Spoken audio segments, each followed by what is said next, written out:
শুভ সকাল বন্ধুরা। আজ লাঙ্গলবন্দ ব্রহ্মপুত্র নদীর তীরে অবস্থিত একটি পবিত্র হিন্দু তীর্থস্থান, যেখানে প্রতি বছর চৈত্র মাসের শুক্লপক্ষের অষ্টমী তিথিতে পুণ্যস্নান অনুষ্ঠিত হয়। কিংবদন্তি অনুসারে পরশুরাম মুনি এখানে স্নান করে তার পাপমুক্ত হয়েছিলেন। এটি একটি পবিত্র হিন্দু তীর্থস্থান, যেখানে প্রতি বছর চৈত্র মাসের শুক্লপক্ষের অষ্টমী তিথিতে পুণ্যস্নান অনুষ্ঠিত হয়।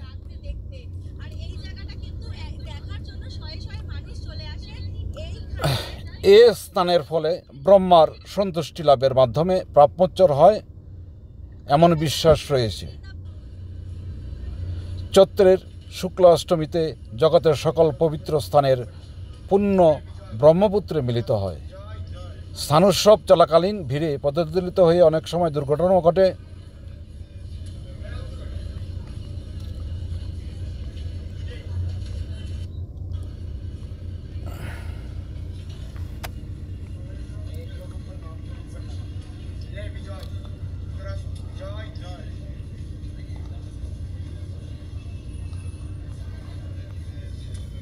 আরাধ্যাকে ধানমন্ডি স্কোয়ার, আরাধ্যাকে দা সনাতনী স্বেচ্ছাসেবী।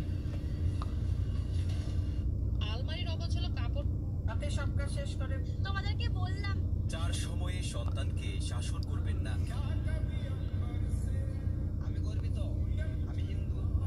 এই স্থান উৎসবের সময় ব্রহ্মপুত্র নদে বিভিন্ন ধর্মের মানুষের মিলনমেলা অনুষ্ঠিত হয়। এখানে আইনশৃঙ্খলা কঠোরভাবে পালন করা হয়। পুলিশ, সেনাবাহিনী প্রভৃতি থাকে। তারা আইনশৃঙ্খলা পরিস্থিতি নিয়ন্ত্রণ করে। এখানে ব্রহ্মপুত্র নদের জলধারা খুবই পবিত্র বলে মনে করা হয়।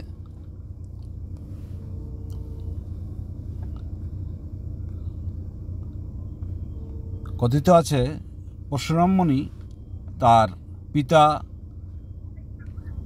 আদেশে তার মাতাকে হত্যা করেছিলেন। হত্যা করেছিলেন। আচ্ছা, আমার লেগে একটা কিছু লয়ে ইচ্ছে, একটা কি করে আমার যে নাপা খাওয়ানো লাগবে, একটা নাস্তা, একটা রুটি লইস। তার এই একটা কিছু পাপে যেই কুঠার দিয়ে তিনি তার মাকে হত্যা করেছিলেন তার হাতে লেগেছিল। বাজি বুঝি যাই হোক, পরশুরাম মুনিরা তারা 5 ভাই ছিলেন। তার পিতা সবাইকে প্রথমে এক এক করে আদেশ দিতেছিলেন, তোমার মাকে হত্যা করো। সবাই অস্বীকার করতেছিল। সবার ছোট ছিলেন পরশুরাম মুনি। তিনি বাবার কথাও ফেলতে পারতেছিলেন না, মার দিকে তাকিয়ে দ্বিধাবোধ করতেছিলাম। তারপরে বাবার আদেশ পালন করার জন্য তিনি মাকে কুঠার দ্বারা হত্যা করেছিলেন বা শিরচ্ছেদ করেছিলেন। পরশুরামের মা ছিলেন সত্যপরায়ণা, তাই তিনি তার ছেলেকে পরশুরামকে আদেশ দিলেন সে তার পিতার আদেশ রক্ষা করুক, এবং তিনি নিজে তার মস্তক ছেদ করার জন্য প্রস্তুত করলেন। বুকে পাথর চাপা দিয়ে পরশুরাম তার মায়ের শিরচ্ছেদ করলেন। পরবর্তীকালে পিতা খুশি হয়ে তার বর দিতে চাইলে তিনি মা এবং ভাইদের প্রাণ ফিরে চান। তাতেই ঋষি রাজি হন। ঋষি যমদগ্নি কিন্তু মাতৃহত্যার পাপে পরশুরামের হাতে কুঠার লেগেই থাকে। অনেক চেষ্টা করে সে কুঠার খসাতে পারেনি তিনি। মাতৃহত্যার পাপের বোঝায় পরশুরাম উন্মাদ হয়ে এদিক সেদিক ছুটতে থাকে। এক পর্যায়ে পিতার কথা মতো পরশুরাম তীর্থে ঘুরতে লাগলো। পরবর্তীতে ভগবান শিবের তপস্যা করে ওনাকে সন্তুষ্ট করে তার পাপ নিবারণের রাস্তা জেনে নেন। ভগবান শিব তাকে বলেন, হিমালয়ের কৈলাস পর্বতের নিচে মানস সরোবর থেকে যেই নদ তৈরি হয়েছে তাতে স্নান করলে তার পাপ ধুয়ে যাবে। যেই কথা সেই কাজ। পরশুরাম সেই নদীতে স্নান করেন এবং পাপমুক্ত হন। আর সেই নদী হলো বর্তমান পুরাতন ব্রহ্মপুত্র। আর যেই স্থানে স্নান করেন সেটাই ছিল লাঙ্গলবন্দ। আর তিথিটা ছিল চৈত্রের অষ্টমী।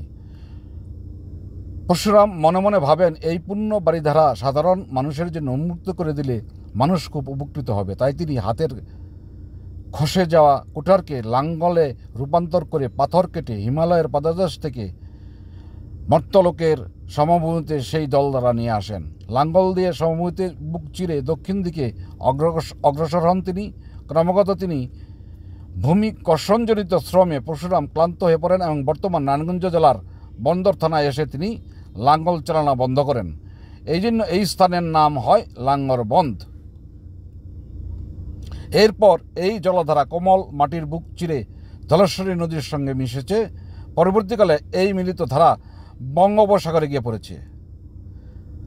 আরেকটা কথা জানিয়ে রাখি, ব্রহ্মপুত্র নদের নামকরণ হওয়ার পেছনে মূল কারণ হলো ব্রহ্মার এক ছেলে অভিশপ্ত হয়ে নদ রূপ ধারণ করে এবং তার নদী জীবন সার্থক ও মানব কল্যাণে লাগানোর জন্য ভগবান শিব তাকেই বেছে নেয়। যেই নদীতে স্নান করে দশাবতারের একজন পরশুরাম পাপমুক্ত হতে পারে, সেই নদীতে যদি আমরা স্নান করতে পারি তাহলে অবশ্যই পাপের বোঝা কমাতে পারব। কিন্তু মনে রাখতে হবে, অনুতপ্ততা অর্থাৎ পাপের অনুশোচনা, এই অনুশোচনা না থাকলে 1000 বছর গঙ্গায় ডুব দিলেও কোনো লাভ হবে না। আমাদের উচিত মনের ময়লা দূর করে ভক্তি সহকারে ক্ষমা চাওয়া এবং এই নদীতে স্নান করা। ধন্যবাদ বন্ধুরা।